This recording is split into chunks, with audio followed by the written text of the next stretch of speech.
Très heureux de vous retrouver, chers téléspectateurs, dans cette deuxième partie de notre thème, le leadership personnel. Nous avions, dans un premier temps, développé les différentes valeurs qu'on reconnaît à un leader. Là, maintenant, si nous nous retrouvons avec ces valeurs, bingo, c'est ce que nous souhaitons à tous.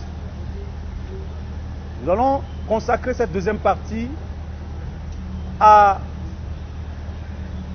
l'impact que le leadership personnel peut avoir autour de vous. Effectivement, un leader, c'est celui qui impacte les autres à travers son comportement. Celui qui influence les autres à travers son comportement, à travers ses valeurs, à travers ses principes. Alors, si vous êtes leader, donc vous avez développé toutes ces valeurs dont nous avons parlé en vous, vous êtes tellement attaché à ces valeurs, pas seulement pour une seule journée, dire que c'est des valeurs que vous avez développées en vous pour toute votre vie. Si vous développez ces valeurs-là, vous êtes devenu un leader, forcément vous allez voir autour de vous des gens qui cherchent à vous ressembler. Des gens qui cherchent à être avec vous tout le temps. Parce qu'ils savent qu'auprès de vous, il y a de la victoire, il y a de la réussite, il y a du succès. Lorsque vous voyez des gens vous fuir, parce que vous vous imposez à eux, vous devenez encombrant et étouffant, vous n'êtes pas leader.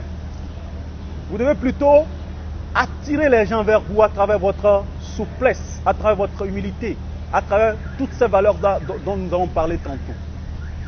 Alors, quand on développe ces valeurs, effectivement, on ne peut que foncer dans la réalisation de ses objectifs ou la réalisation de sa vision qu'on a pour tout le monde.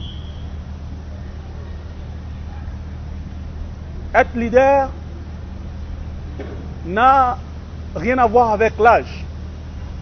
On peut rester très jeune et être leader, comme on peut être vieux et être leader expérimenté. Parce que la vieillesse ou encore l'âge, c'est un atout pour être leader. Parce que quand on a l'âge, ça veut dire qu'on a traversé beaucoup d'événements et on a eu beaucoup d'expérience.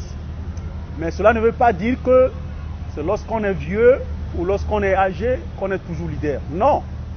Le leader, c'est celui qui a développé effectivement toutes ces valeurs dont nous parlions. La ponctualité, l'intégrité, les valeurs de respect mutuel, les valeurs d'humilité, un peu d'humour,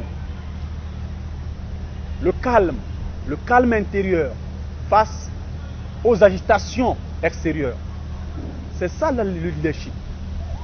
Alors, si vous avez développé toutes ces valeurs-là, vous ne pourriez que créer, n'est-ce pas, une certaine attraction autour de vous. Les gens voudraient bien être comme vous, ou du moins vivre avec vous, parce que étant convaincu qu'avec vous, il y a du succès, étant convaincu qu'avec vous, il y aura de la victoire, ou il y aura à gagner.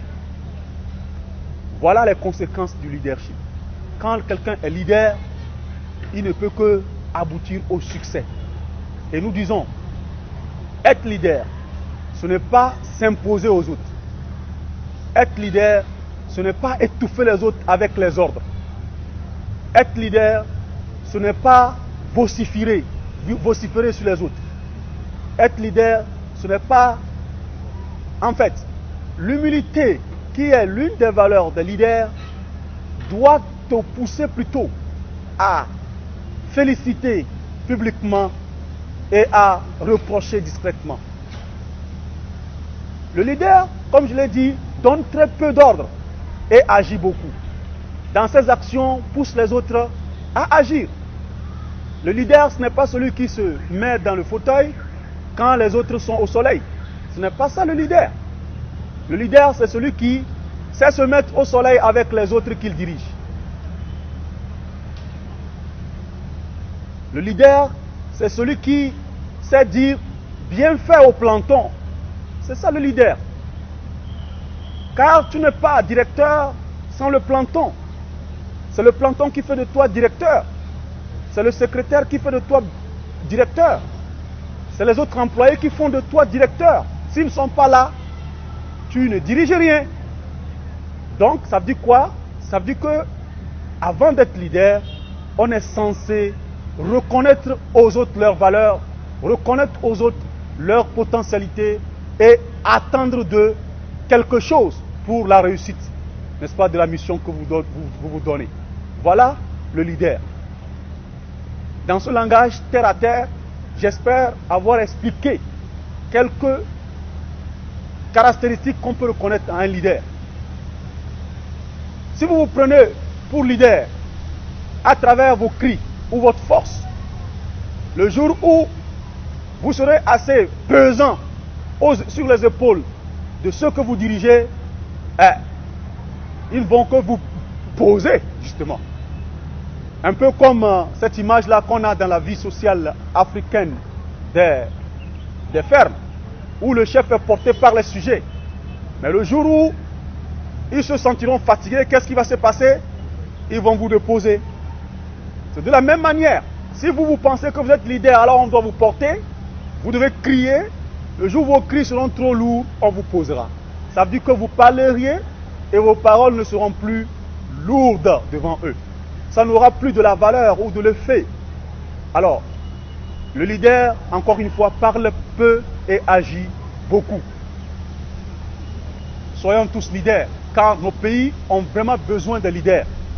Nos pays ont besoin de nous. Soyons leaders dans notre taxi. Soyons leaders dans notre cafétéria. Soyons leaders dans notre petit business dans le marché. Soyons leaders sur notre champ de maïs. Soyons leaders un peu partout où nous sommes dans nos domaines d'activité. Cultivons ces valeurs-là et nous verrons que vraiment la nation à laquelle nous appartenons ne regretterait pas de nous avoir comme sujet ou bien comme citoyen. Le leader, c'est celui-là qui a quelque chose à donner à sa communauté. Alors, si vous n'avez rien à donner à votre communauté,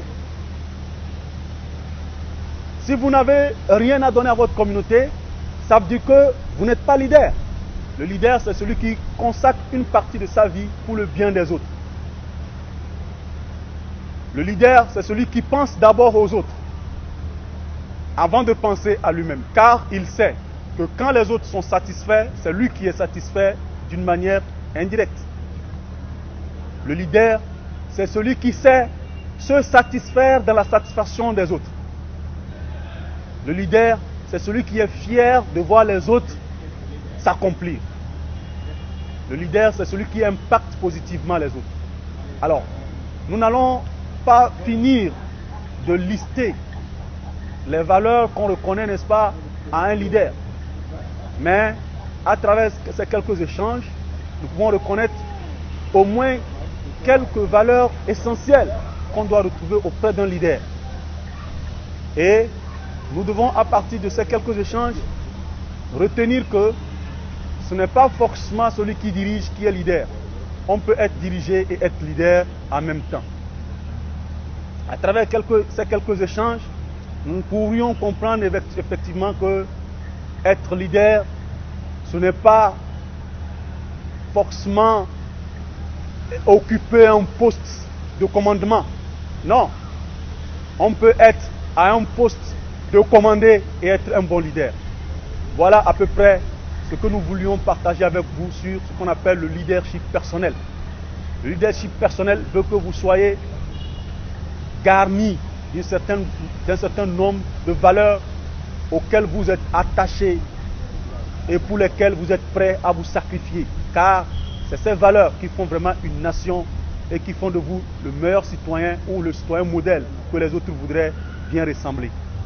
Voilà à peu près ce que nous voudrions partager avec vous pour ce qui est de ce thème. On reviendra très bientôt pour des nouveaux thèmes liés à ce voyage pour la réussite.